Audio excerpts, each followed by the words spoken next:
Well, hello everybody. I'm gonna be honest with you. These scheduled live chats kind of stressing me out a little bit. I wanted to try something different because I don't usually schedule them for obvious reasons. One of them being an 8-month-old, also being my own newsroom now, where I don't have a staff of 20 people fixing technical problems. Thankfully, I do have Lynn though, who knows how to do this stuff way better than I do. So anyway, cross your fingers that everything goes well, because the video I'm going to show you today is really interesting. I actually looked up Brendan Gutenschwager when I was looking for videos of what happened in Salem. And he's one of the folks, he's an independent journalist. He's only 23 years old. He's basically taken up this as a profession at this point, and is somebody who probably is just going to be doing this for quite a while, because I don't necessarily see civil unrest going away, whatever the issue is, especially moving into 2021. So he travels around and goes to all of these big demonstrations. He covers everybody from Black Lives Matter, Antifa, the Proud Boys. He was in Kenosha and tweeted video out from that event. He's been to some pretty big events. He's planning on going to the January 6th event and in DC, and told me that this is the one thing he's completely unsure of what to expect, and that he's been to a lot of these at this point and feels pretty comfortable in situations which I think, can turn very quickly, and it'll be interesting to see what that event is like. And he just told me that, he's planning on being there. He's not totally sure what to expect, but you can check him out on Twitter at BG on the scene, and definitely follow him for his videos and his updates. And obviously I taped my interview with him last night. I was hoping that maybe I could get him on the live stream, but he's really busy traveling today. So I figured we'd just record it. We did it late last night, not super late for most people, but 8 o'clock is really late for me, because I normally go to bed around then because I'm up really early with the kid. And I definitely appreciate that there are people out there right now who are willing to, the guy sleeps in a car sometimes so that he can cover this stuff. And I appreciate both his willingness to live that lifestyle, which I imagine maybe it's adventurous for him at his age. For me, it would be not super fun. I honestly decided to not go down the network television route, in part because I didn't want to eat out of vending machines and live out of hotel rooms and whatnot. And so if there's somebody who's 23 and willing to go around and cover this, and frankly, in talking to him, I really didn't pick up on any huge bias. And that's also hard to find nowadays, especially with folks who do the independent thing. It's easier to just just pick a side. And I think Brendan's tried really hard to try to figure out what's actually going on in front of him, and to show that to people as he's seen it. So we talked about a lot. I'm only going to show you half of the interview because, first off, it's long. The second half, we talked about trying to be a journalist covering these events when the social media platforms are considering them sensitive issues or potentially harmful behavior. And so when you're getting flagged or demonetized or whatever else, just interesting talking to him about this as a profession when you're not really sure if the medium by which you're sharing this information with people is going to continue into the future, or in what form is it going to continue into the future. And so again, he goes direct with support. I'm going to put links to how you can follow him as well in the description of the video. But again, follow him on Twitter because you can see all the ways to support him directly. It's BG, like Brendan Gutenschwager. So BG on the scene, SCENE, on Twitter. And you can go direct with him. He answers messages and you can see his videos directly. You don't have to take my word for it. But I will play you the video. Like I said, I'm going to upload the second half of the video as a separate upload where we're talking about doing this as a profession and getting flagged and stuff. I will add that my video yesterday was demonetized by YouTube. I guess not surprisingly, but I didn't have anything particularly violent in it, so I was kind of surprised a little bit by that, though I had bleeped out some curse words, so I don't know if they decided that that was overkill. They did send me that they reviewed it manually and that the manual review did come back as unsuitable for most advertisers, so that's interesting. I think it's tough because, as Brendan and I talked about, when it comes to these particular events, sometimes the social media platforms will determine that they're too edgy, I guess, for whatever their community guidelines are. But sometimes they'll also say that, they'll flag it as like false information or missing context or whatnot. And the problem with that is that, like, you can have sort of, sorry, Lynn was in the room and sneezed, if you heard that. But anyway, you can have difference of opinion and say that whatever those people are protesting is not something that you agree with, or even you think they're crazy, right? But it's weird to me that people wouldn't at least just want to know what's happening.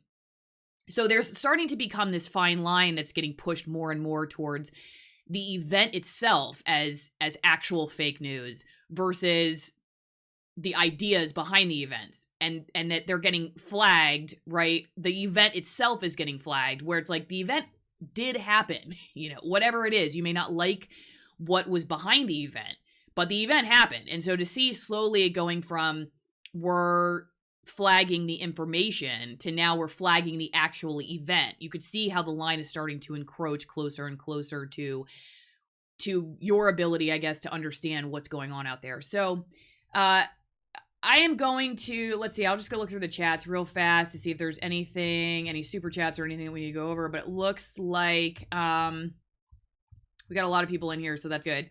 And I'm sorry again for the tardiness. We're trying to do the scheduling thing and get people a heads up that, but the problem is then you are, I'm looking at the screen. I know, thank you. You're like, you guys aren't looking at the oh, maybe you're talking about somebody else not looking at the big picture. I wasn't looking at the picture because I'm looking at the screen of the super chats and whatnot.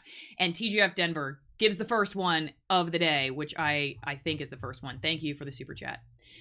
So, all right, are you guys ready to watch this interview? Let me know what you think. I'm going to be there at the end. It's about 15 minutes long. I'll be there in the chat talking to you guys about it all and hearing your thoughts and whatnot. So if you have any questions as it's happening, please let me know. Otherwise, I will be here on the flip side and we will discuss everything that Brendan said.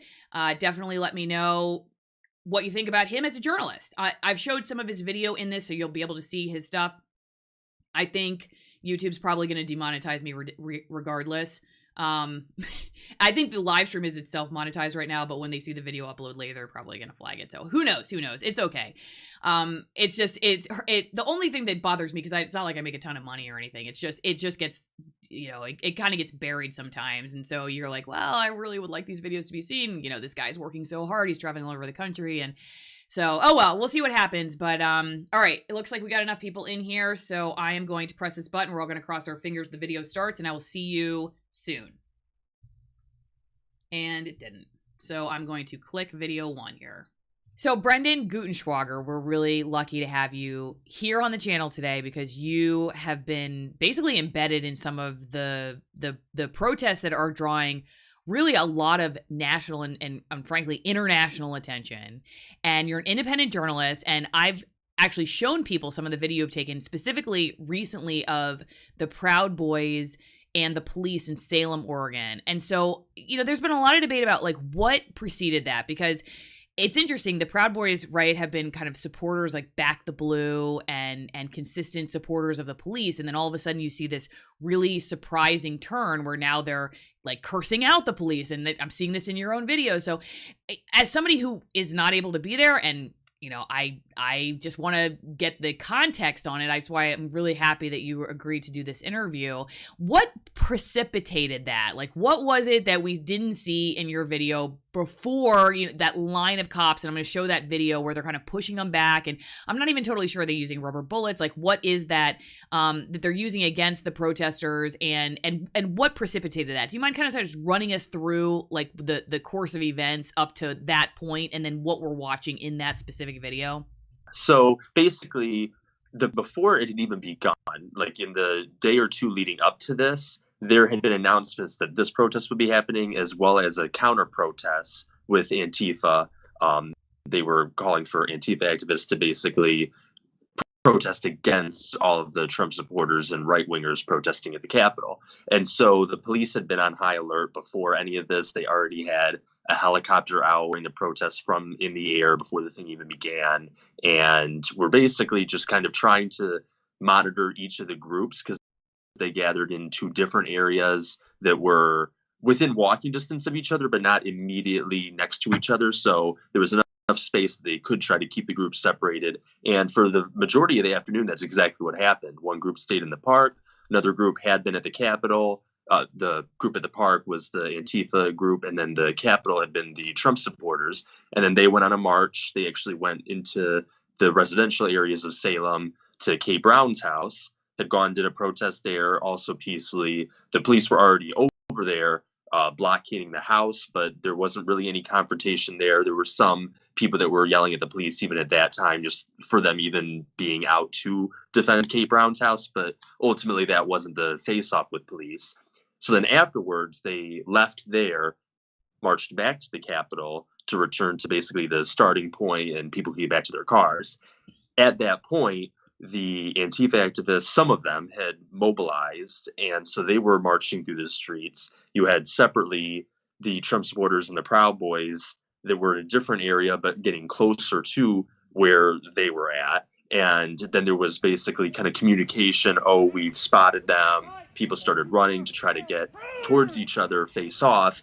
That's where then ultimately the police intervened. They had these, huge lines, and as you saw, like the large Bearcat type vehicle there, and to try to block these groups from meeting each other. And the interesting thing was, it wasn't even a very large group on the Antifa side. It was maybe 10 of them total, something like that. And I don't know if there had been larger groups earlier that were out that caused the police to be there in the first place. But by the time the Proud Boys were running up to try to meet them, there were only about 10 of them over there. And so then ultimately the police just kind of kept the groups separated for about 10 minutes or so, and then got tired of them yelling at each other across the police lines, and so started to push back against the Proud Boys side. They decided to leave the Antifa side alone and just push forward to try to get the Proud Boys back towards the Capitol. They resisted because they said they were just there peacefully, that there was no reason to even be pushing them back in the first place. Because of that, they declared an unlawful assembly, and so then they pushed them back even harsher, fired off some of the pepper balls, a couple of those smoke canisters that kind of spew out the colored smoke, the yellow smoke, and at one point made an arrest. There might have been a couple different arrests. There was one for sure that I witnessed there at that face-off. And then they just basically kept pushing them back towards the Capitol through the park. That's where you saw some of those clips of the Proud Boys turning, yelling at them, saying, "We've been backing you for 10 months. We've been out here for you when people were trying to defund you. Now you're turning on us. No more back the blue," people were saying. It was just this turning point that they were shocked that the police were pushing back against their protest group and declaring that an unlawful assembly.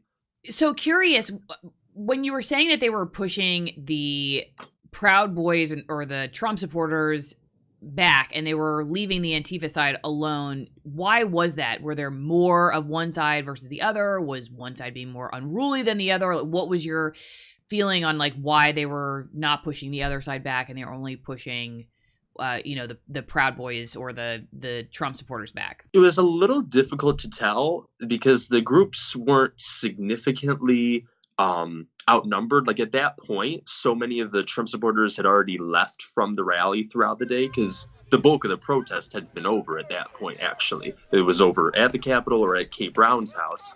So I would say there was maybe 24 or so on the Proud Boys side and about 10 or so on the Antifa side. So not significant, huge numbers on either of them. I think it's hard to say exactly why they chose one side or the other, but if I had to use some past experience with some of these events to try to guess, most specifically Washington, D.C., where you also had these countering groups that tried to meet up in the streets, that both groups were actively coming right up to the police lines, yelling over the police lines at each other. And I remember there were times that the DC police would try to push the Trump supporters back because they sort of thought they would actually cooperate more, that it was this idea of less resistance potentially if you go off the group that has been historically backing the police, pro-police. I don't know if that specifically was the mentality behind the Salem police here. It's not like they came out and said, oh yeah, we're going to try to move you guys because you guys are going to be easier and won't actively resist us. But regardless, that is sort of what I saw in DC a lot of times. They would just try to like push into the Trump group because there was some talking, negotiating there, as opposed to talking with the Antifa group and they're just actively, yelling back and whatnot. But unlike some of the DC incidents where people did comply, here you saw some of that resistance where they, the Proud Boys pushed back and said, why are you even doing this to us at all? We're not okay with this. And so they actually resisted. And then police used a lot of the same techniques in terms of pushing the tear gas, or sorry, not tear gas, the smoke canisters. I didn't really see tear gas out there specifically. Some people said that there was some that was released. I did see some clouds that could have been tear gas. I didn't specifically smell it, but yeah, ultimately though, those smoke canisters and the pepper balls that they can aim and fire right at somebody, that too. I know you did just say like, okay, maybe they would comply, and so that's why they pushed back on the Proud Boys versus the other side. Do you think that there was something happening that you were watching that was like, okay, there was a danger here that we were trying to avoid? These two groups obviously have a volatile history, so we're trying to keep the peace. Or do you feel like the police were trying to shut down free speech? Because I hear both sides. I'm just curious, as somebody who was seeing it firsthand, do you feel like this was an sort of a, I don't want to say necessarily unlawful because maybe the law allows for it, but it's maybe unethical. I don't know. Like, do you feel like from what you were watching that what you saw was protest against lockdowns that was peaceably happening and should have been allowed to continue? Or do you feel like it was starting to escalate to the point where people's lives were potentially in danger and the police were trying to disperse people before that ended up happening?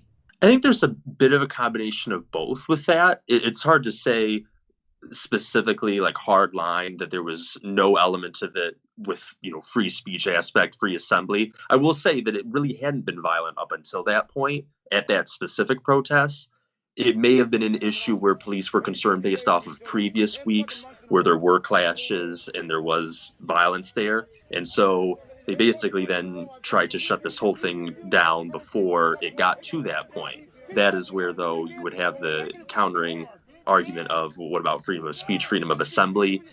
The level that it got to when it was declared an unlawful assembly was significantly less volatile and less, violent, whatever you want to call it, than many other cities that I've seen. I've seen it where it got very far in terms of those being smashed, et cetera, before police actually stepped in and intervened with police lines and things like that. So I was kind of shocked actually that they came with such force that early on. And I mean, it wasn't early in the protest, but it was early in the sense that it was still daylight, it was still the afternoon, and it's not like things had descended into chaos or something like that. There weren't, some brawls breaking out in the street. There was one incident I saw somebody getting chased, like a photographer. It seemed like that was kind of an individual incident, but in terms of like a wide scale thing that would warrant that police presence, it did seem like something where they kind of just wanted everybody to leave at that point, and we're just tired of having monitored the protests for hours at that point, especially since you had two different groups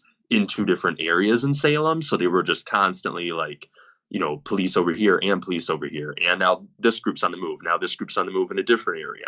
And I think that they got to a point where they just wanted the whole thing to be done. That way they could just go home. What was the interaction there like after that? After they were pushing them back? Or like, sorry, dude, we're just doing our job. We're just, did you notice anything about that at all? Or was it just kind of like, we're out of here from the police officer standpoint?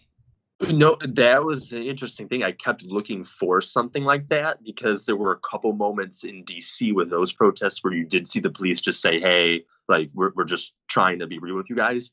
With Salem, it was like the cold shoulder, just the total like blank treatment. Everybody's just like, basically, they're not being friendly with anybody. They're not being friendly with this group. They're not being friendly with that group. They weren't talking with them. yeah, I kept looking to see if there would be even like one officer that would step up and, maybe talk with some of the Trump supporters and say, hey, like, we're just trying to go home, you guys. Like, wow, no, there was actually nothing like that. It was just like this, like, cold shoulder treatment. Is, we told you guys to leave, you didn't leave. Now we're pushing, now we're throwing the smoke canisters, and that's that.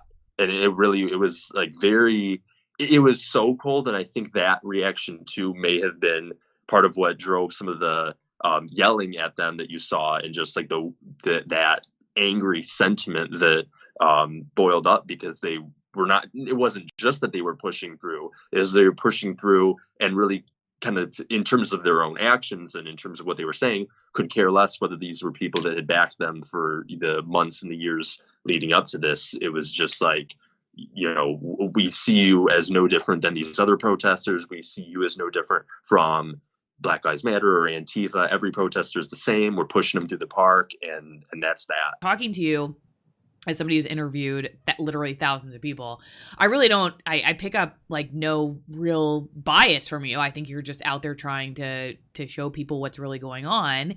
And that's valuable in today's world. And so unfortunately, you're getting flagged as somebody who's, just because you're there showing people what's going on. Are you nervous at all about sort of the future of independent journalism in that regard? A little bit, yeah. And what I always said with regards to the partisan leanings of it all is there's a million voices on the left and on the right. Do I really need to go out there and get all this video just to then be another one in a chorus of all those voices? Or do I just want to go out there and report independently, let the video and the caption speak for themselves, and then people can make of it what they will and go from there? So, that's been my take on it. It is difficult to go out and do that, though, because so many people want you to take a side. I mean, there's times with the protests where you, at times, really don't have much choice but to sort of, quote unquote, take a side, in the form of, when they split the protesters, they also split the media with them. It's not like they split the protesters here and the counter protesters here, and there's separately an area for the media to view all of it. No, when they start separating those, you got to pick a side, whether you're going to like stand with this group or stand with this group to cover them. And it's like, you're just doing it neutrally anyway, but you then inevitably end up then like walking with this group or walking with this group. And so there's been that division both physically and online with how the media has gone, and in terms of things being flagged, I have concerns, although I do think more people are waking up to it and more people are aware that it's happening. I have seen a lot of the push to try to only have, quote, like the traditional newspapers, the traditional media outlets, to have those be the top search results for certain, or certain coverages. And I think they're going to continue trying to push that, but there is more of a groundswell of people aware that this is happening, that are kind of just, in a way, turning that off and kind of tuning into different sources of information, the independent media. And I think that if, the independent journalists and reporters out there can tap into that there is still a future for that. All right, everybody. What'd you think about that? Again, Brendan Gutenschwager. He is at BG on the scene. BGONTHESCENE on Twitter. And you can check out how to support his work or follow him, like him or don't like him. I think the videos he shares are interesting at the very least. So, there's been some stuff in the chat that I would like to, address. I'm going to go back and see some of the comments. So let's talk about journalism for an instance, because this is something that everybody's kind of going back and forth about. What do you guys think journalism is? Leave me a comment, all right? Let's just all say, what is our thought on and definition about what is journalism in 2021? I'd like to hear it. I'm going to read you what Merriam-Webster says a journalist is. A person who writes for newspapers, magazines, or news websites, or prepares news to be broadcast. That's how Merriam-Webster defines a journalist. In today's world, how do I define a journalist? Well, somebody who's doing the best they can to understand the world around them and to bring their understanding to people so that they can learn something. And honestly, I've worked with people who considered themselves journalists who were extremely biased. Some people who consider themselves journalists who were trying not to be biased. I've worked with people in activist groups, for instance, who were never getting covered, like environmental activist groups, who wouldn't get covered by mainstream media. And so they had their own people, like Standing Rock was a great example. Standing Rock actually was one of the protests I was headed towards to cover when we found out that my husband's dad had died, so we had to turn around. And so I unfortunately didn't get to go see that for myself. But that was a great example of people who were embedded there that were part of that event and considered themselves journalists, but they were also for what was happening there. Sometimes then you have journalists who are embedded that are trying to stay objective. And I honestly think in 2021, the idea of what exactly that is depends. It's like it's in the eye of the beholder in a lot of ways. And my definition, I consider somebody to be, a journalist if they're doing, like I said, they're doing the best to understand what's going on around them truthfully and to tell people as they see it. And, that doesn't necessarily mean that everybody always gets it right. People aren't always perfect. But then if you find out that you missed something, that you correct your mistakes, just like any human being in any profession, and that you admit when you're wrong and take responsibility for that. And then you do better tomorrow, or you tell what you learned tomorrow. And so it's just interesting to me to see, so having a conversation with somebody isn't journalism. What is journalism? Is it barking at somebody? Is that what we've decided is journalism? Like when you watch cable news and they're yelling at each other and they don't just have a conversation like Larry King used to. So is that what we consider journalism? Is it somebody sitting in a plexiglass room using, I don't know, some kind of digital map or something where you're just charting out questions that have no feeling and no thoughts? Like, that's not my interview technique. That's never been my interview technique. I've always sat down with people wanting to, first off, I think you have to, in some ways, you have to figure out who you're sitting with, and you have to talk to them like a normal human being. And I've literally sat in prison cells. I've talked to murderers. I have talked to poachers. I have talked to corrupt government officials. I've talked to the most angelic, amazing people on the face of this planet who do great, heroic things. I've talked to the whole gamut. And I approach them all exactly the same way. And that is, I really want to understand where you're coming from. I don't care where you've been or what you've done. I give you the exact same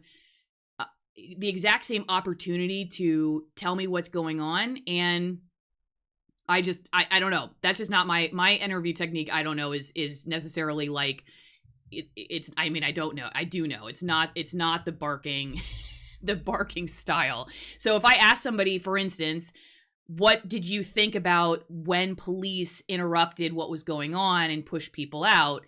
Did you feel like there was a danger to people's lives? That is a subjective reality for Brendan, okay? As he can't objectively make that decision.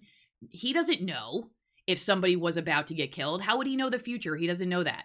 So when you ask somebody, did you feel like that? Yeah, so I'm setting the question up, right? Because it's obviously subjective. Like, I just want to know from his standpoint. How does he feel? Like, how did he feel? Did he feel like that thing needed to be broken up, or did he feel like it could have continued? That way, what I'm asking is, how did you feel about it? Not what exactly objectively was going to happen, for which he has no answer because he's a human being who can't see the future. And he gives you his response as best he knows it, saying what he felt like was going on. And, you may think that that's not what journalism is, that like what you're seeing on a regular basis, that when you follow journalists that maybe push your confirmation bias, or maybe you feel like they're doing a good job and they're objective. All they're doing is the best they're doing at understanding what they can understand. There's no such thing as some human being living in a vacuum where they're watching a situation go down and they can be totally removed and dissociated from their background, their friends and family, their upbringing, what they know, what they don't know. I mean, all these things inform the way that people understand the world around them. And a journalist is a person. They're just people. So that just to answer that question, because there's so much chatter going on about that, I just wanted to address. I'm curious, I want to see if we have any. Don Nix, thank you for the super chat. I think a true journalist tries to speak truth regardless of bias. Alice Morrow would be one. I thank you for that. But I do share my biases and opinions when I feel like they would help inform what's going on. And I hope I'm very clear when, I'm saying like, hey, listen, for instance, I think the Section 230 debate is often oversimplified, and I think the calls from either side to repeal it is something we should be careful to just jump on board with, because we all get angry at the big tech companies and should just slow down and make sure we're doing something right? Like I very clearly tell you, what I'm thinking there. But I do think that understanding that when people nowadays, sometimes I think people, when they just tell you what they're thinking, they may present the different sides to you, but then tell you what they're thinking. I don't necessarily discount that as journalism, because in a lot of ways, and it helps you understand where they're coming from. And then you can choose, well, I have a different idea about that. And so my idea, I see that fact differently. And so maybe you go and look for somebody who's got a different worldview and sees it a different way. And at least that person's being honest with you. And isn't that really the critique of a lot of the sort of allegedly objective news outlets right now anyway, is that they're claiming that when there's obvious bias there. And so would you be more comfortable if, say, CBS News or CNN just came out and said it? You just came out and said, hey, we like this politician, we don't like that politician, we like this policy, we don't like that policy. Curious, would that add trust or take it away? Because I don't know if in today's world, I know it's different than maybe the way things were 50 years ago, though I don't really know because I'm not 50, but from what I've read. Though I have heard people say that, hey, even back in the day, decades ago, you had maybe dueling newspapers, for instance. One newspaper was conservative, one was liberal, and so that's not necessarily new to our generation or our era of journalism. I think it just, to me, more than anything, integrity and authenticity is really important. And so that's what I look for when I'm listening to people is, are they authentic? Do they have integrity? Are they being honest about what they're saying and trying to, like I said, they're not trying to hide anything from you. They're not being disingenuous in that way. Maybe they don't know everything, right? But they're telling you what they do know and they're being genuine about it. That's how I define it.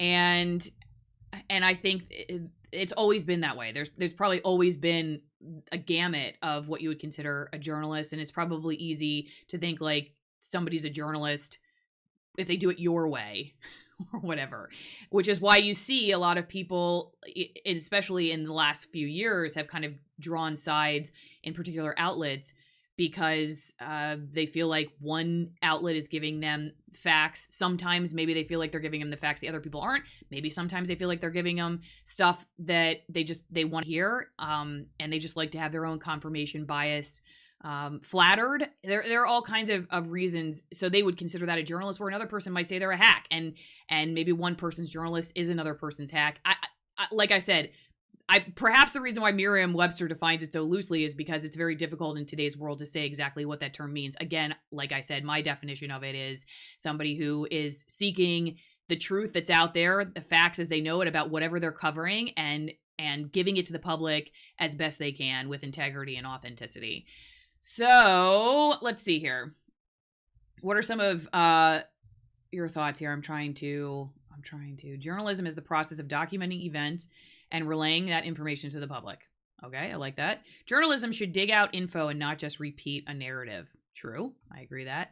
Like all the Antifa press. Okay, so yeah, like Antifa has people that follow them around.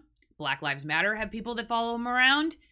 The Proud Boys probably have people that follow them around. Though I'll be honest with you, I like don't always see their stuff, and I don't know if it gets flagged or what. And I will say that I have tried reaching out to somebody from both Antifa, which again, like how much they consider themselves that, or are they part of a group, or are they just that ideologically? There's a whole gamut in which, the same way you would look at like a feminist, for instance. Do they belong to an actual chapter of feminism somewhere, or do they just consider themselves a feminist? That same thing happens there. I'm sure it happens on the other side with conservative groups as well. Like, you may consider yourself of the same ideology and the same ilk, but you may not consider yourself like a member of the club. Of course, in Portland and Seattle, there are chapters of certain groups like Antifa. Rose City Antifa has a Twitter account. They're pretty active. And so like you can be a part of their group. But then there are probably other people who are Antifa, would consider themselves of the same ideology, but aren't necessarily considered like a member. So it can be complicated to talk about. And that said, like, again, a lot of the groups that I've covered have people that document what's going on. I actually think in a lot of ways this is very important. Now, you may not consider them a journalist. Maybe you consider them an activist. Maybe you would call them an activist journalist or a journalist activist or whatever. But a lot of these groups don't necessarily get the kind of coverage that would help inform the public about all the nuances of their groups. And they just get, they'll get 90 seconds and on TV at the most, for instance, or maybe they'll get a write-up every once in a while in the New York Times. But a lot of times, because the reporters aren't actually there with them, they don't always know what they're talking about. They don't know the nuances. I know as an environmental reporter, when I handed over my stories to people who weren't covering the environment on a regular basis, I'd watch their stories, and sometimes I just, it was sometimes hard to watch because they were just not by any failing, and purposeful failing on their own part, but because they just didn't cover it very often. And so they didn't understand the nuances of the issues. So when it comes to these groups, for instance, it's the same way. And I'm sure whether you support the ideology of the Proud Boys or you support the ideology of Antifa, you probably have seen big misses on nuances in mainstream media when they're talking about these groups, because they don't necessarily have the regular knowledge, which is why, like I said, people like Brendan, who I think is pretty objective, or the people who are actually embedded with the groups, even if they're biased, I still think that they offer a good perspective that we don't get. And you can get all kinds of stuff on the internet to critique it if you want to too. But I think having people out there who are willing to, to see and hear what's going on and put that online so we can see it, whether they consider themselves part of the group or not, I think that's valuable. You may not consider them a journalist, but I still think it's valuable to see that stuff. I'd rather it be out there for me to check out than not. What else do we want to talk about here? I'm going back. Check out some of the comments. All right. I like all the comments about journalists. Journalist is someone who decides what is news and what is not news. Well, that is definitely part of what journalists do. That's for sure. In their editorial meetings, they're not going to cover everything. So what people choose to cover is part of that job. It's definitely something that happens in editorial meetings every day. You sit around a table and you hash out what's going to be in the A block or the B block, C block, D block, and on and on and on. And, what's worth covering and what people don't think, is important. Now, that's something to be aware of, because what may be important to a journalist in New York City may not be important to somebody in our small town of Washington State, and vice versa. Something that's very important to somebody in our small town of Washington State may not be important at all to somebody in New York City.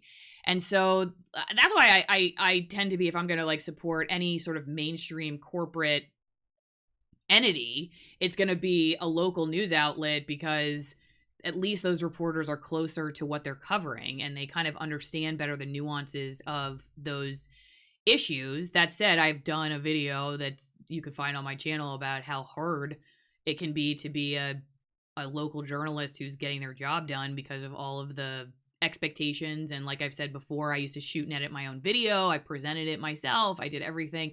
There were a few times I'd work with a photojournalist, but for the most part, I worked by myself. Sometimes I had to drive hours to my stories, and I still had to have it done by 4:00. And it's just difficult when you don't have a whole lot of time and you have to have your story done in 90 seconds or less. It's very difficult to do a complete job. So again, it's funny, just to go back to that, I think a lot of people would have considered me a more legitimate journalist when I was doing that versus like just talking to some guy who's 23 years old, lives in his car sometimes and takes his camera out and shoots video of these protests.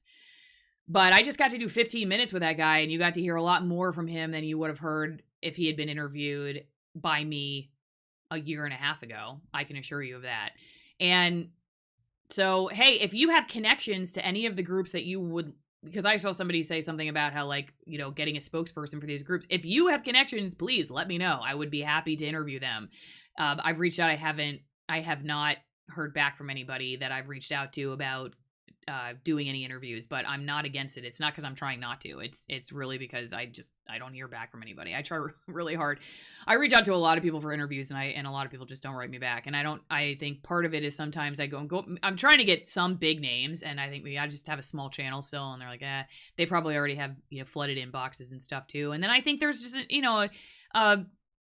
a skepticism, and sometimes people are afraid for their safety and whatnot, and so they don't want to necessarily go on, and they're nervous about being misrepresented. And I think sometimes my background in TV news hurts me when they see that I used to be in mainstream media, because people that are kind of on the fringes don't trust mainstream media, and so it doesn't necessarily help me to have that as a background. David Fitzsimmons says journalism. Oh, here, I'm going to use this fancy thing that Lynn had set up for us so that you guys can see it, okay? Hang on. Lynn. So Brendan Gutenschwager, we're really lucky to have. Whoops, sorry about that. I'm trying to get this chat over so you guys can see it, but it's not working right now. So anyway, we're going to go back to just looking at adjectives are ruining journalism. Let's see. Just the facts. Real journalists tell the truth and nothing but the truth. Missing the context, so have no opinion on it. In the modern times, truth has become very subjective. Most people don't want to hear an opposing view. A journalist is somebody who quits their mainstream media job. That's funny. Yeah, so let's see here. Gosh, a lot of somebody said Allison's a real journalist, not a propagandist.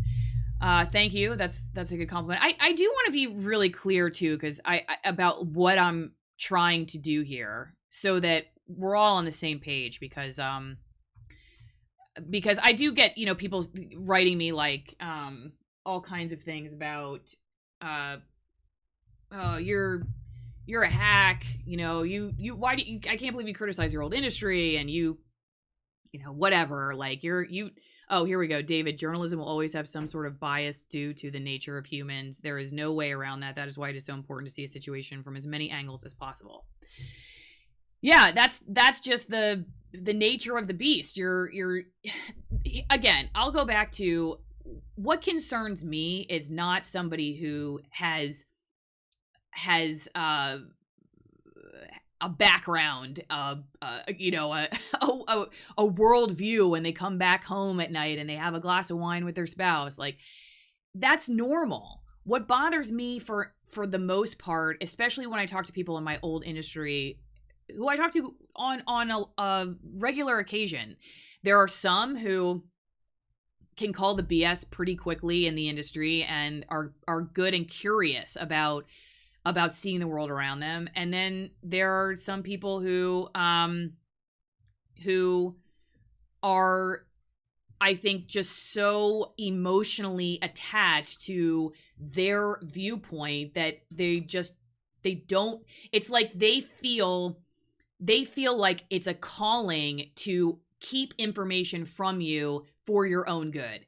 That's when I start getting really nervous. Not nervous. Maybe nervous isn't the right word. That's when I would say that's not a journalist.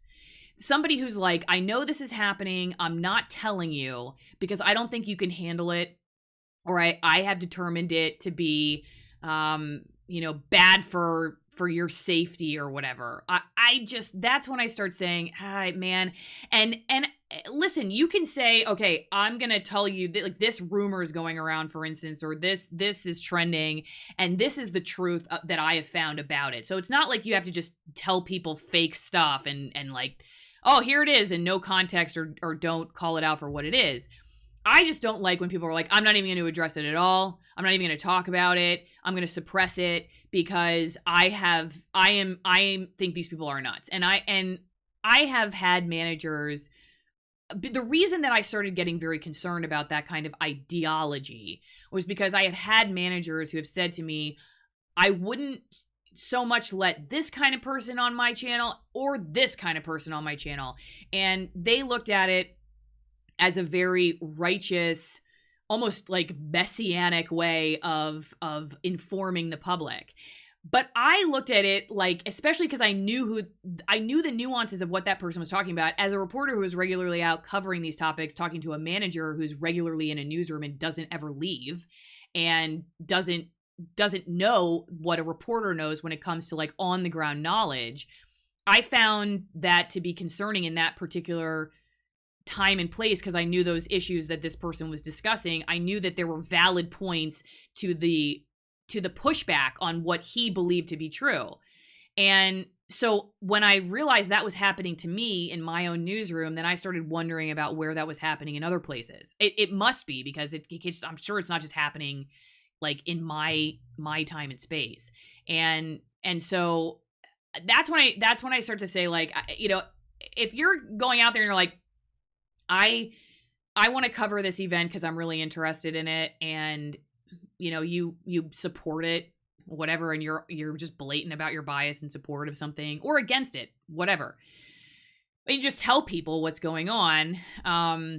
You know, do I call you a journalist or not? I don't know. I guess it would depend on, it's a case by case basis, but it doesn't mean that I don't think that the information that you're giving people isn't valuable. There are a lot of people with opinions that I find very valuable that critique people who have differing viewpoints, and I may not necessarily consider them a journalist in the pure sense, but the fact that they're giving information that helps inform my understanding of the world around me, you know, I find that valuable. So I just don't like it when people are moral crusaders, like trying to save everybody from themselves by not giving the public important information, and that is happening, I believe, with COVID right now specifically. All right, I'm gonna look at some more chats here, and you know, I was gonna get to, gosh, I was gonna get to a whole nother story, but I think I may just save it because it's already 4:00 my time, and we've been going almost an hour. But let's see. This woman's voice is like nails on a blackboard. Thanks, that's really nice. We need a crowdsourced bail fund and pro bono lawyers, defund government, and then a lot of emojis. Let's see. I'm gonna see if this will work for me again. Okay, hang on. Okay, it worked. Sweet. So when Mike says, when mainstream media throws up I think that was supposed to say false flag COVID-19, you know, they are all tied together under the bankrupt fiat American petrodollar. Okay, interesting. I will say that coverage of COVID-19 has not impressed me. It's unfortunately, I think it probably goes along with sort of the Trump era of everything being drawn down a political line, but this pandemic has been so politicized, and it's been interesting, like even looking at the way Fauci's been handled.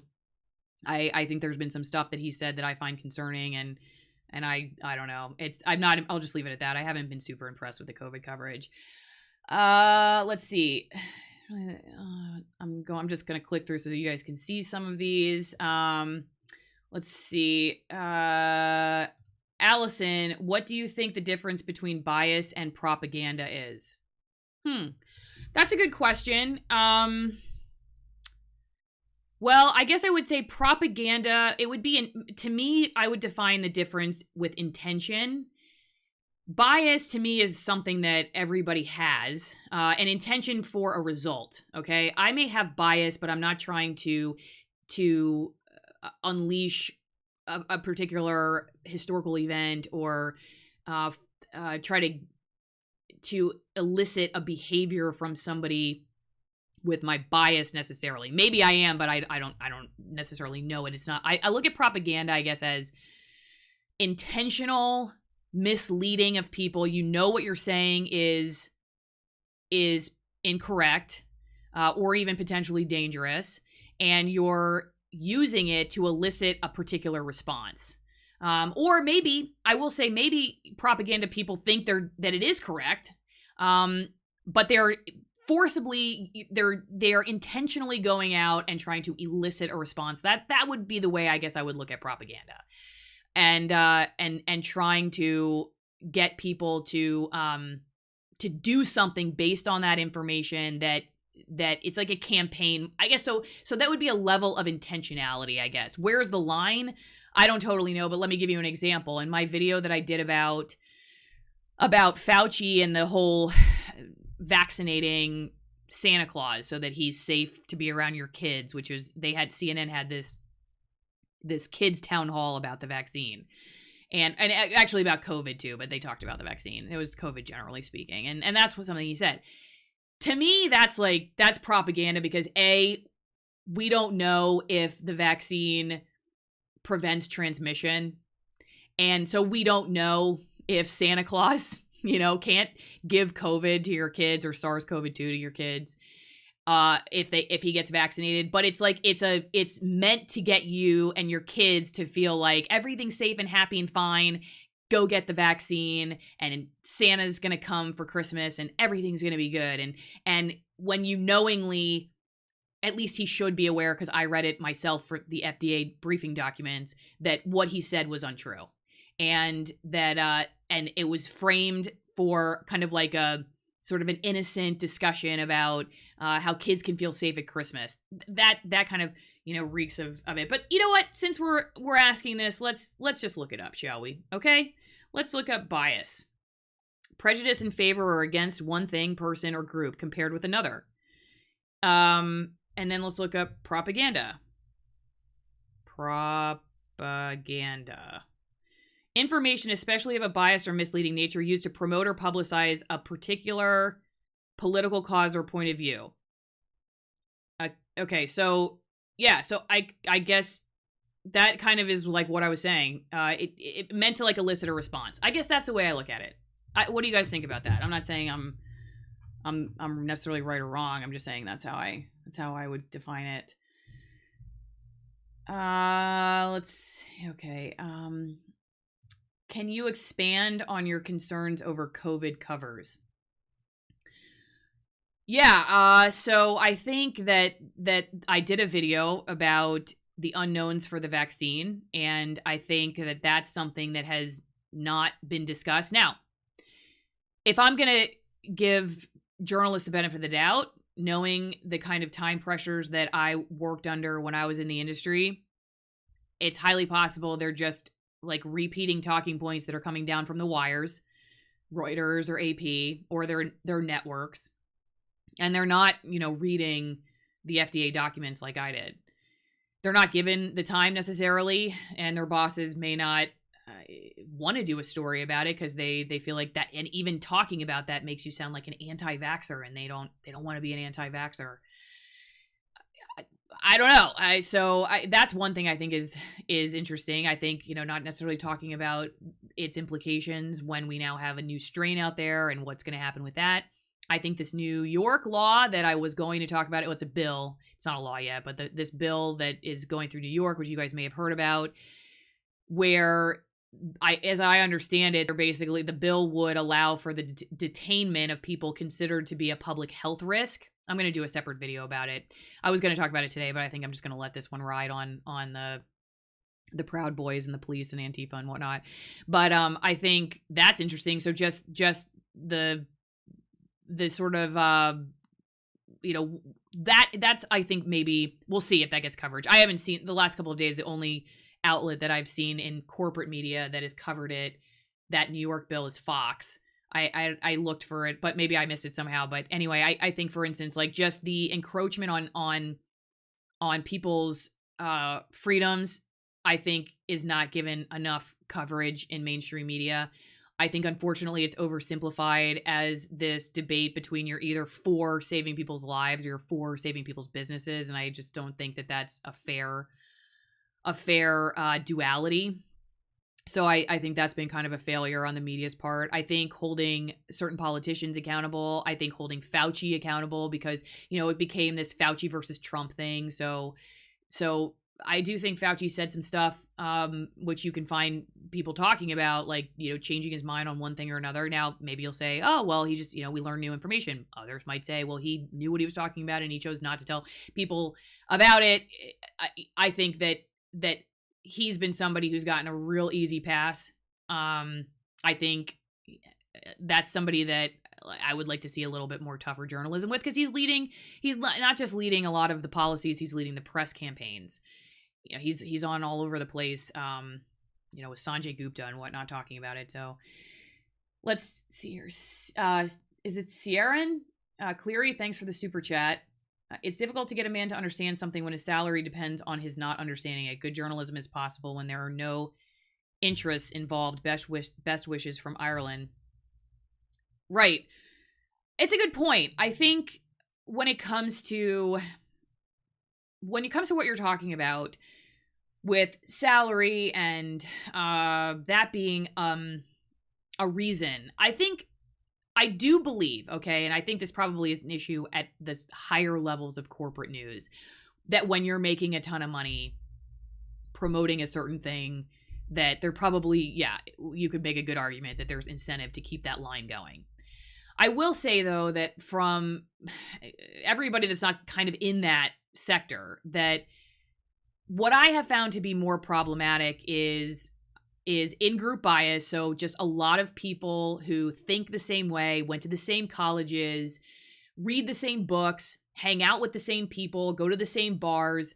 That's one of the things that's really driving a lot of the problems that we see. It's just people not getting out enough. You know what I mean? And now you seem crazy that a journalist, you're thinking, well, they're out all the time. Yeah, but who are they really talking to and building trusted relationships with outside of the business? Do they know people who are different than them that they would call a friend, so that they understand that people who think a certain way that may be different than they think can make valid points and aren't just ignorant or crazy or conspiracy theorists, that they have a way of getting there. And that happens in the off time, I believe that happens in the off time, that journalists need to be regularly exposing themselves to information and people who are they can build relationships with who are different than them. So and I don't know if I skipped over this, so I just want to get back to it because it was a while back. But when I was saying what I was trying to do here on this channel, do I think it's straight journalism? Sometimes not. Sometimes I do commentary. Sometimes I just give you guys some background on what it was like when I was a journalist. Would I like to eventually get this channel to the point where I could start doing the kind of stuff where I have time to go out and interview a bunch of different people and put it together in one package? And yeah, I would love to do that kind of stuff someday, where you can get a longer story and have a better understanding in that one spot instead of just doing one video today, a video tomorrow, a video tomorrow, a video tomorrow. Sure, I would love to do that, but right now my bandwidth is just like I see something that's happening, I tell you what I see to be going on that I can get the information about. Sometimes I try to call people to get primary source material, call the people that are quoted. I don't always hear back, so sometimes I do, and so then I share that when I can. But as far as that, it's like, yeah, again, it's like I see news, I put it out there. So yeah, in that sense, that's journalism. Sometimes, like I said, I do commentary and analysis. And the reason I started talking about this stuff was actually not to necessarily even do, like, in the pure sense, the same thing I used to do. Because again, like, I just don't have the bandwidth for that right now. Maybe someday. It was to just say, hey, this is how it works behind the scenes. That was my whole point in starting to talk about this. This is how it works behind the scenes. Maybe this will help you be a better consumer of media. That literally is the point of my channel. It's just to be like, let me tell you some of the stuff that happens behind the scenes. Let me tell you somebody who's seen how the sausage is made, what's going on. Because there's a lot of ideas out there. Some are right, some are wrong, some are sort of right, some are sort of wrong. And I feel like hopefully I'll get more journalists to come on my channel and talk more from their perspectives of what they see to be part of the problem with where journalism in the mainstream world and the corporate world is headed today. But that was my main point. And I think that is ultimately like what undergirds the theme of my channel. It's not just like, obviously a lot of this stuff, it's pretty clear. Like I wasn't there doing the original reporting. Now, sometimes like when I'm reading the FDA reports, I'm reading it, the source material. That would have been the same thing I would have done back when I was, a journalist working for corporate news. But then there's sometimes I share my personal opinions on stuff, like I did in this last video yesterday talking about civil disobedience. And, it's funny, like going to that part of it, which I did also want to address because I got some comments, some pushback on that video about what precipitated and, what's lawful, what's unlawful, and what tactics are typically used and what tactics aren't typically used. I would, it would be hard pressed. I would be hard pressed, I believe, to find somebody in the comment section who has been to more events of civil disobedience and direct action than I have been.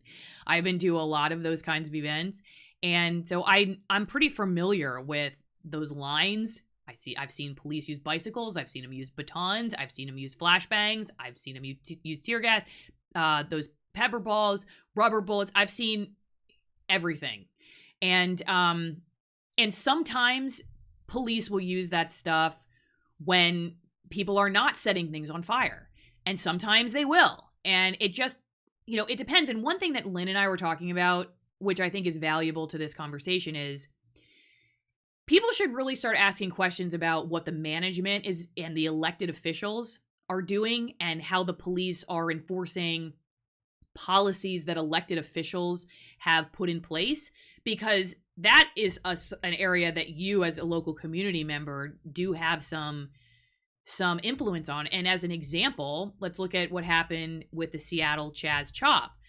People may have been really angry that, and I saw it in the reports, and I talked to people back, because that's, I used to live there. And, why aren't they breaking this up? Why aren't the police doing anything? You can't just, they're blocking our houses. They're keeping emergency vehicles from coming in. But then you saw Carmen Best, the Chief Carmen Best, she just quit after that. Why? Well, there was a lot of speculation that there was so much tension between her and what the mayor's office wanted to do. So she wasn't making the decision. The mayor was apparently, according to news reports, was making the decision about how to respond. And we see similar things with Ted Wheeler in Portland.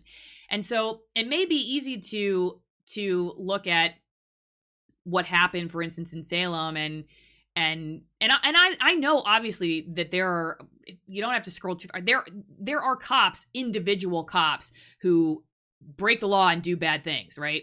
But there's also bad laws, right? So that's the other thing. Like, you have to ask yourself is when you're debating law enforcement and law enforcement in the United States of America in 2021, what's the bad cop versus what's the bad law? For instance, when we talk about this Oregon case, I read that what an unlawful assembly was according to their law book. I found it to be quite subjective.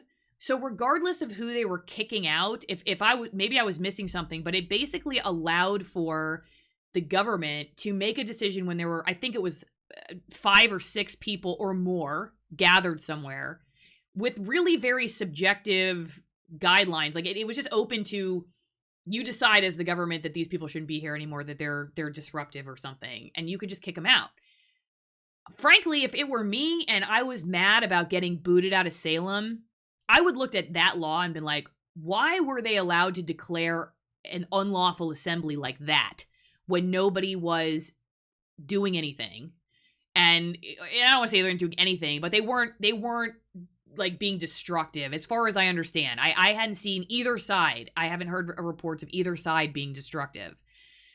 And so it was curious to me, like, that nobody sat back and said, why was this allowed to be declared? And who declared it? Was it the mayor of Salem? Was it the governor? Was it the police chief? Like, who was it that declared that this now needed to be an unlawful assembly, and the police were just basically doing what they were told by the officials that made that decision? That's what I would want to know. If I were somebody who was mad about all that, I'd want to know, what the heck is up with this law where you can just declare an unlawful assembly and get rid of people that are practicing their First Amendment rights? And then who gets to decide what is an unlawful assembly, and why do they have that kind of power? And who decided it that night that then, police were like, all right, you guys have to get out of here? That, to me, that's like, you can argue about what happened on the ground level at that point in time. Fine. But if you want to fix things, I'd go after the law. And I'd look at the bosses and the managers and the elected officials who make these decisions. I think that that's been kind of a big miss in a lot of these debates.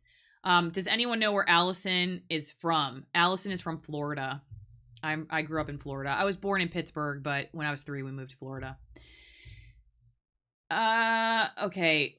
I'm looking just at the comments here. How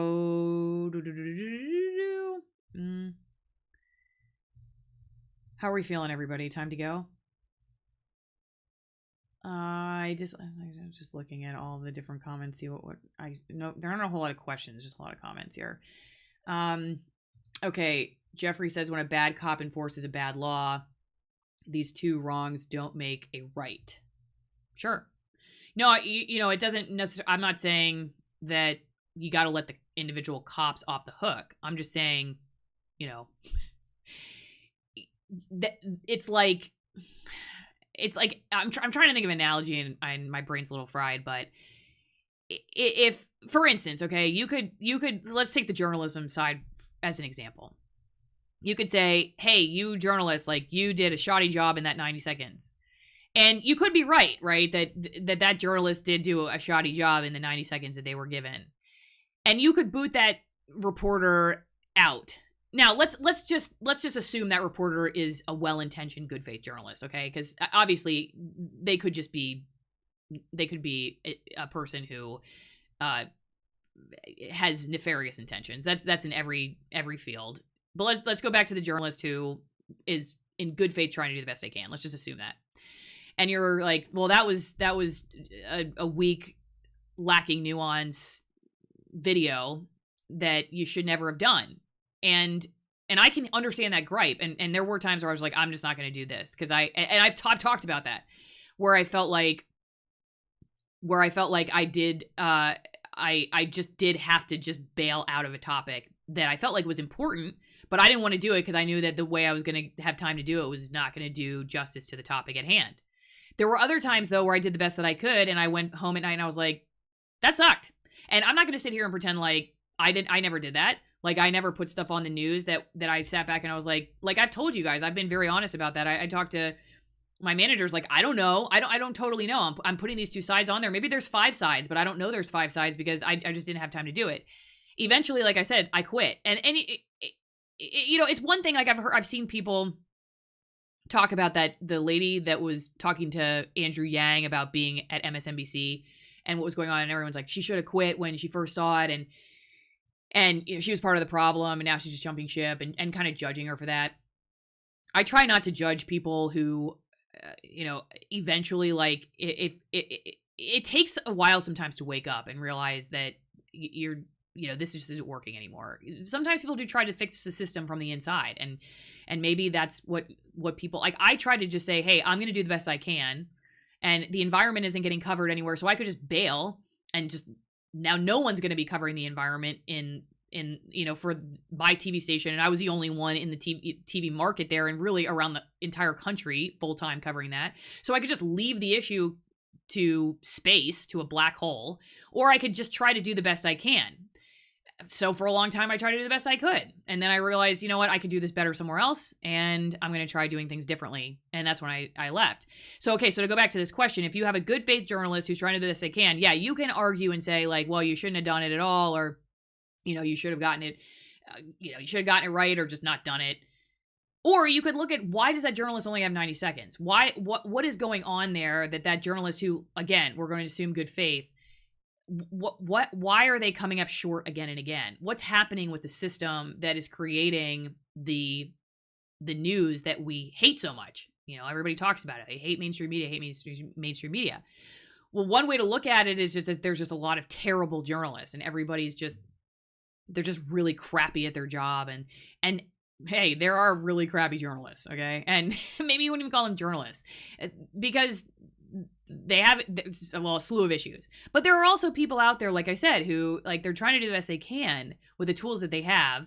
And so in that particular case, you're like, well, should you go after changing that system and open up opportunity for these people to do a better job?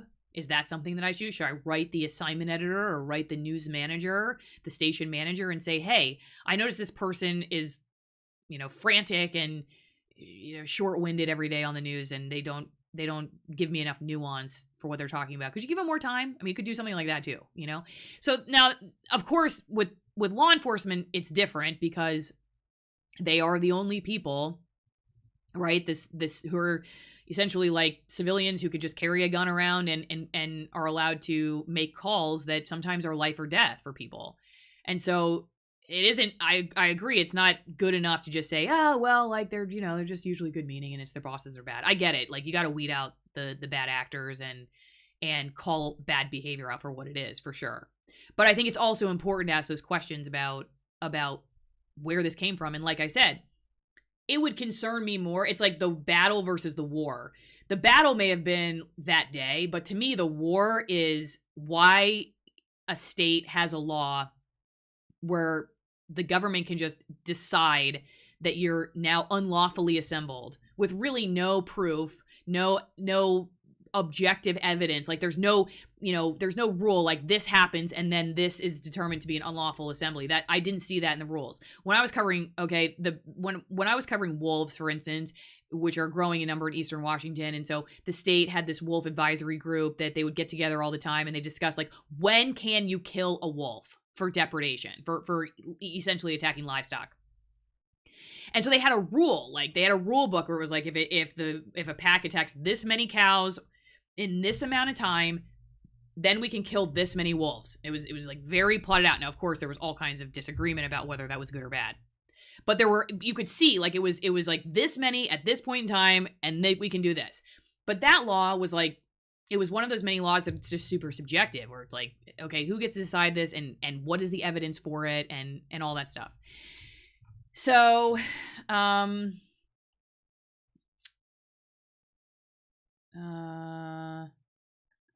okay, be biased to human rights. Allison, when it poses harm to a community. I'm trying to figure out what that was in response to, but yeah, I'm going to guess that it's about, when you go after the individual or the community. I don't know. But yeah, like I said, it's important to call out both. I'm just saying, don't just miss the fact that like in that particular case, the reason why all that happened was because there was a law that could be enforced to get rid of people. And I found that law to be very murky.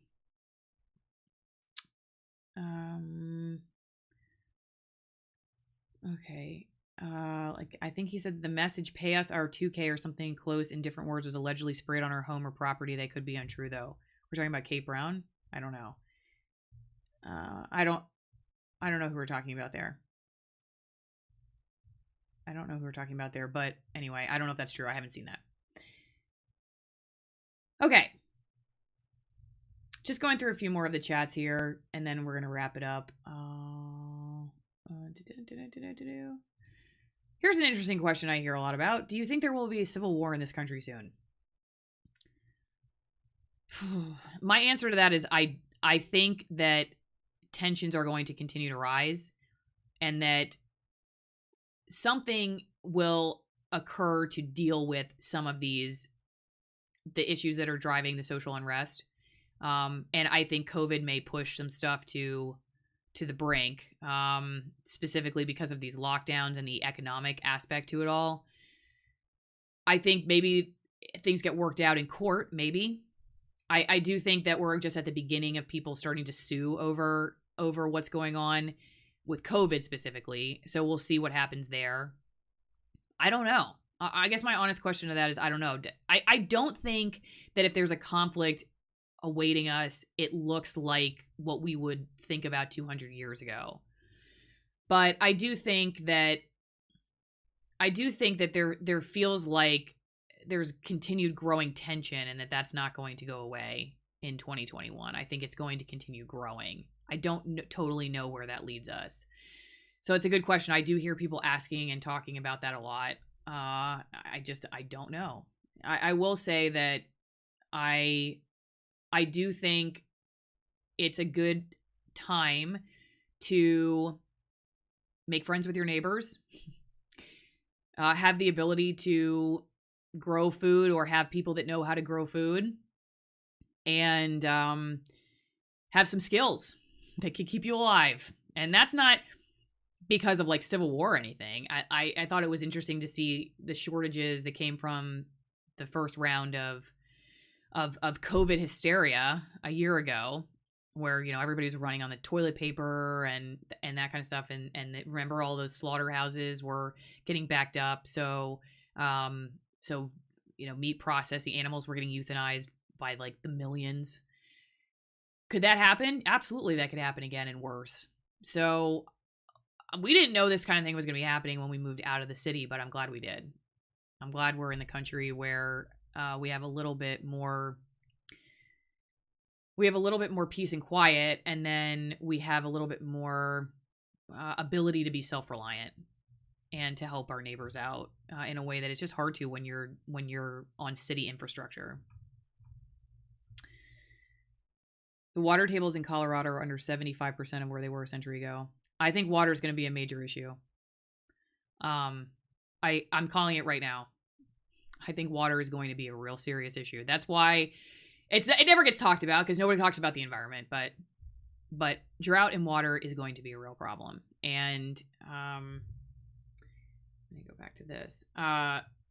It's interesting, the guy who what's his name? Michael Berry, I think was his name. He was the guy that was profiled in the movie The Big Short. And he talked about recently, not a few years ago, but he talked about how now he invests in water. He was the guy who predicted the 2008 housing crisis. Remember, he was profiled. I think Christian Bale played his character in The Big Short. That movie is a great movie. If you haven't seen it, by the way, it's one of my favorite movies.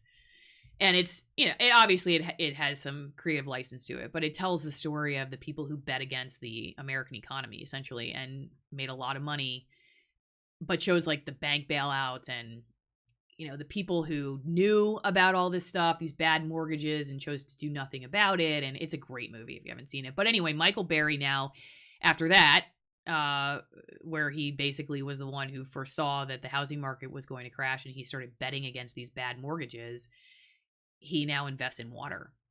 And I think that should tell us something, because I think water, like I even see it in Washington, where when I was covering fish, it was starting to divide the fish and the farmers. The fish, well, they used to call it the fish people and the farm people, because the fish people were worried about water levels and fish, and the farmers wanted water for irrigation. And unfortunately, as with many things, it got highly divided, and one side saw the other as not caring about endangered species, and the other side saw people not caring about feeding others and how important farms are. And they had a hard time. I think hopefully they're making some progress, but I remember talking to the public utility guy in the Skagit Valley for one story I was doing. Skagit Valley, if you've seen the Tulip Festival, that's where the tulips are. It's like the breadbasket of Western Washington. They have a lot of really amazing farms there. And it's also a really important fish habitat. And so, I remember talking to the public utilities guy up there, and he's like, this is going to be a crisis someday, and nobody's talking about it. And every year we just barely by the skin of our teeth make it, because in Washington you have water rights, right? And I think it probably is like that in a lot of places, maybe everywhere, I don't know. But if you don't have water rights, sorry, you're in the back of the line, and you don't get to take any water. And I've seen them just shut down. I've seen farmers lose crops because of that, and it's just something that people don't talk about very often. The oceans will never dry up. I don't know. I guess I would assume that's probably true, but are we drinking the ocean yet? I'm not totally sure. Plus, do you know what's in the ocean? I've talked about the stuff that's in the ocean right now. Yeah, I wouldn't want to drink it. I'm just gonna leave it at that. I love swimming in the ocean, but I know way too much about what's in it. Just use some good soap when you get out, I guess, right? Just bought 3 acres way up north. Nice. Almonds need water in California. Yeah, almonds take a lot of water. I think it's like 3 gallons per 1 almond or something.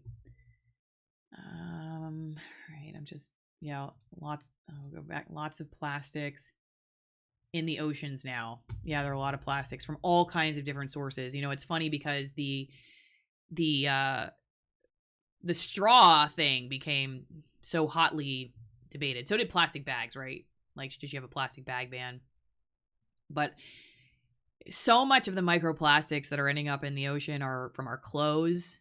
Actually, it's been interesting, like companies like Patagonia, which have a really strong commitment to environmental activism, are trying to work on that, because they've realized that they're getting like little like microfibers from like their fleeces and stuff are ending up in the ocean.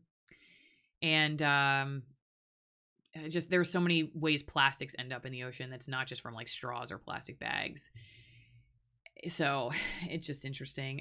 What I always say to people when they talk about trying to be a better just consumer, so that because I do care about the environment. Obviously, I covered it for a long time, and I like for animal species to stick around, and I like to figure out how technology can help with all of it and all that good stuff. But I just say to people like, hey, just consume well, in the sense that, if you're going to buy clothes, wear those clothes. Just dump them out. If you're going to buy meat, eat it. If you're going to buy kale or tofu, eat it. And grocery stores throw out an enormous amount of food. We have tons of food waste in this country, and that's a problem. That uses a ton of water. So like whatever it is that you're participating in or you're buying, just don't just throw it away after like one use. It should have a good life cycle to make itself worth living. Building a couple of sub-irrigated planters in the spring. Sweet. Move to Connecticut. We have lots of water. Western Washington and the Seattle area, like in the winter, had tons of water. It's funny because, I have to put it on this. Sorry. Hang on. Can you see it now? No. How about now? Okay. In the wintertime, it's interesting. You could take a shower for as long as you wanted to in the Seattle area because there's so much rain. But that's the problem, has been the difference in the rain and the snowpack. Now, that said, some people, we've seen some years that the snowpack's totally normal. That's another thing that often gets politicized, is like, just like fires, is snowpack. Because sometimes the snowpack years are okay. Sometimes the snowpack years are terrible. 2015, when I covered snowpack, was pretty bad. And we saw terrible fires the year after. And so the reason snowpack is so important is because it goes, it slowly goes into the aquifers, and it's stored underground, whereas like rain, just goes. And so it's important to have, like, snowpack lasts, right? It starts to melt in May or June, and then it's supposed to, the idea would be that it would last you through like October, when you would get snow again, and then you'd get some more water again. But that's not always the case. Actually, one funny thing, it's not funny. One weird thing is the amount of trash that's been created by COVID. I don't know if you all have seen stories about that, and we talk about microplastics and whatnot, but like plastic gloves, masks. I was hiking the other day, a few weeks ago, actually, in Red Rocks National Conservation Area outside Las Vegas, and there was a mask like right there, like on the chair. Like, come on, it's like, first off, you're outside and no one's around. So I don't know why you're wearing a mask, but that's just a personal pet peeve of mine. Maybe, they thought they were going to run into somebody in close distance, and so they wanted to wear their mask, I guess, but it was empty. But maybe it was left when it was very crowded. I'm not totally sure. But just leave it there on the ground. Come on, pick up your trash. And so, yeah, COVID's created a whole nother, all those masks, all the, the gloves, and the stuff people are wearing. It's all getting tossed out into the waterways. Okay, let's see here. I am going to look at a couple more here. I do really appreciate everybody in the chat and sticking around. Let's see. Someone says Pelosi's house being sprayed, allegedly true, untrue. Oh, okay, that's what we were talking about. Spray to give the 2K. Yeah, I didn't see that. I can look it up real fast. Hey, who cut your hair? I cut my hair because it was just too hard trying to get these videos done if I had to spend 30 minutes on my hair. So I just cut it. I treated myself to a haircut because I hadn't had a haircut in a year. Pelosi house sprayed 2K. Daily Mail has it. Oh, yeah, The Hill has it. It says Pelosi McConnell's homes vandalized as 2K stimulus check bill fails to pass. House Speaker Nancy Pelosi's and Senate Majority Leader Mitch McConnell's respective homes were tagged with graffiti over the New Year's holiday as a bill that would up the amount of money included in coronavirus stimulus checks failed to pass Congress. So there you go. Yeah, it looks like this is Speaker Pelosi. Here's the tweet. It says 2K, cancel rent. We want everything, with a big A and a circle around it. which usually stands for anarchy. But I don't know, who did that or what. But that's the picture. You can find it on Twitter. And let's see. Actually, I could probably see if I could show you it on the web. Stand by, guys. Hang on. Actually, wait. Let's see if I pull up the web here. That's what I was going to show you. Hang on. Went away. Hang on. Control. Okay. All right. Pelosi House vandalized. 2K. Can you see this? All right. The Hill. Okay. Pelosi's McConnell's homes vandalized. I'm going to switch this over so you all can see this. See it? And then this is the picture of it. Can y'all see that?